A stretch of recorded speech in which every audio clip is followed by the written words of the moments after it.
और आप सोच रहे होंगे कि भाई इस तरह की पॉलिसी का रिजल्ट क्या हो सकता है। अरे भाई रिजल्ट हमारे सामने है ऑलरेडी एक देश में, और उस देश का नाम है लेबनान। ये एग्जाम्पल मुझे ट्विटर पे एक अकाउंट पे मिला था, उस अकाउंट का नाम है दी एमिसरी। बहुत इंटरेस्टिंग अकाउंट है, उसका लिंक नीचे डिस्क्रिप्शन में दिया हुआ है, गो फॉलो हिम। तो देखिए लेबनान एक बहुत ही डाइवर्स कंट्री है जिसमें बहुत अलग अलग एथनिसिटीज और रिलीजन साथ में रहते थे। बहुत ही खूबसूरत और डेवलप कंट्री थी, और ये देश इतना खूबसूरत था कि इसके कैपिटल बेरूत को Paris of the middle east भी बोला जाता था। लेकिन एक समय पर गवर्नमेंट ने डिसाइड किया कि अलग अलग रिलीजन्स और एथनिसिटीज के बीच में बैलेंस और स्टेबिलिटी मेंटेन करने के लिए एक पॉलिसी फॉलो करते हैं जिसको कन्फेशनलिज्म कहा जाता है। यानी हर कम्युनिटी को उनके पॉपुलेशन के बेसिस पर अधिकार और बेनिफिट्स दिए जाएंगे। इसीलिए अगर प्रेसिडेंट क्रिश्चियन है तो प्राइम मिनिस्टर सुन्नी मुस्लिम होगा और स्पीकर ऑफ द पार्लियामेंट शिया मुस्लिम होगा। पार्लियामेंट में कोटा पॉपुलेशन के हिसाब से दिए जाएंगे। मैरिज, इनहेरिटेंस, हर एक कानून में पॉपुलेशन के हिसाब से आपको बेनिफिट या कोटा मिलेगा। और इसका रिजल्ट ये हुआ कि लेबनान में पूरी तरह से पॉलिटिकल और इकोनॉमिक पैरालिसिस हो गया। कोई भी इकोनॉमिक या पॉलिटिकल पॉलिसी देश में पास ही नहीं हो पाती थी, क्योंकि कोई ना कोई कम्युनिटी कंप्लेन करती थी कि भैया इससे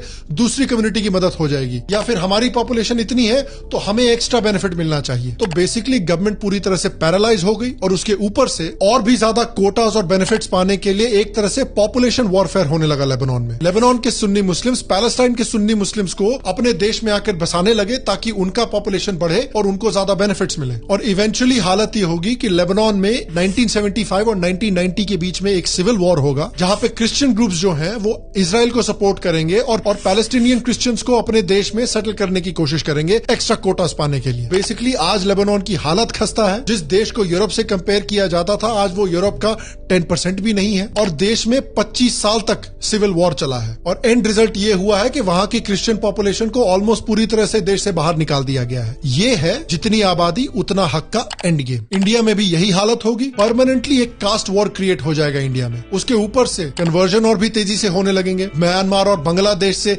इलीगल इमिग्रेशन और तेजी से होने लगेगा, ताकि इंडिया की मुस्लिम पॉपुलेशन और बढ़े और मुस्लिम कम्युनिटी को और रिजर्वेशन मिले। Market dynamics, innovation, hard work, talent, ये तो पूरी तरह से खत्म ही हो जाएगा। और जो माइक्रो माइनॉरिटीज हैं, जो छोटे छोटे कास्ट ग्रुप्स हैं, वो तो पूरी तरह से बर्बाद हो जाएंगे। उनको तो कोई भाव नहीं देगा, उनको कोई बेनिफिट्स नहीं मिलेंगे। तो जो छोटे कास्ट ग्रुप्स हैं या जो माइक्रो माइनॉरिटीज हैं, वो तो सोचेंगे कि भाई अगर हमें जिंदा रहना है, अपनी कम्युनिटी को बचाकर रखना है, तो हमको तो भारत छोड़ना ही पड़ेगा। ब्रेन ड्रेन होगा, मेरिट खत्म होगा, और भारत की जो डेवलपमेंट हो रही है वो पूरी तरह से बंद हो जाएगी। और देखिए इस कहानी का कंक्लूजन ये निकलता है कि एक समय पर इंडिया की जो नेशनल आइडियोलॉजी थी उसे नेहरूवियन डेवलपमेंट मॉडल कहा जाता था, और उसके दो पहलू थे। पहला पहलू था सोशलिज्म, कि सारी इंडस्ट्रीज और इकोनॉमिक डेवलपमेंट को गवर्नमेंट कंट्रोल करेगी, और दूसरा पहलू था नेहरूवियन सेक्युलरिज्म, यानी हिंदूज को रिफॉर्म होना पड़ेगा, हिंदूज को मॉडर्नाइज करना पड़ेगा, माइनॉरिटीज को कुछ टेंशन लेने की जरूरत नहीं है, आप रिलैक्स कीजिए। उसके रिस्पॉन्स में बीजेपी ने अपनी तरफ से एक नेशनल ऑल्टरनेटिव ऑफर किया जिसका नाम था हिंदुत्व वेलफेयर स्टेट, कि भाई सबको रिफॉर्म करना पड़ेगा, देश के सभी लोगों का रिलीजन जो भी हो, उनका कल्चर तो सनातन धर्म है, और उस सनातन कल्चर को एक्सेप्ट करेंगे, और इस सनातन सिविलाइजेशन के बेसिस पर पूरे देश के लोगों को यूनाइट करेंगे, और इकोनॉमिकली एक वेलफेयर स्टेट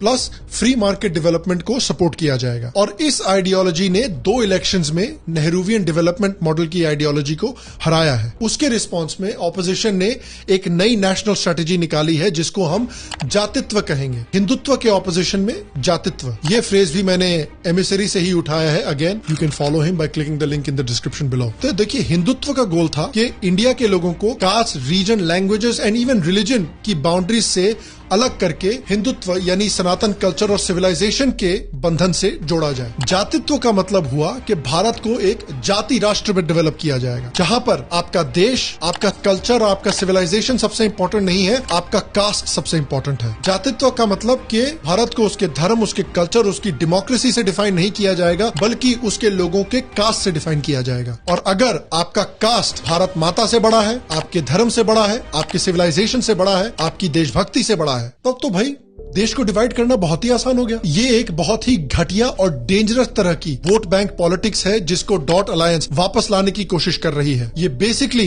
अंग्रेजों का डिवाइड एंड कॉन्कर का मेथड है जिसको हम आज दोबारा देख रहे हैं। शॉर्ट टर्म पॉलिटिकल गेन के लिए लॉन्ग टर्म में भारत के टुकड़े टुकड़े तक हो जाने के लिए ऑपोजिशन पार्टीज आज तैयार खड़ी हैं इस कास्ट सर्वे के थ्रू। इसलिए मैं चाहता हूं कि आप इस कास्ट सर्वे का जो लॉन्ग टर्म खतरा है उसे समझें। और मैं आपसे पूछना चाहता हूं कि क्या आप भी अग्री करते हैं कि इस तरह से अगर हम कास्ट पर हाइपर फोकस करेंगे और जितनी आबादी उतना हक पर फोकस करेंगे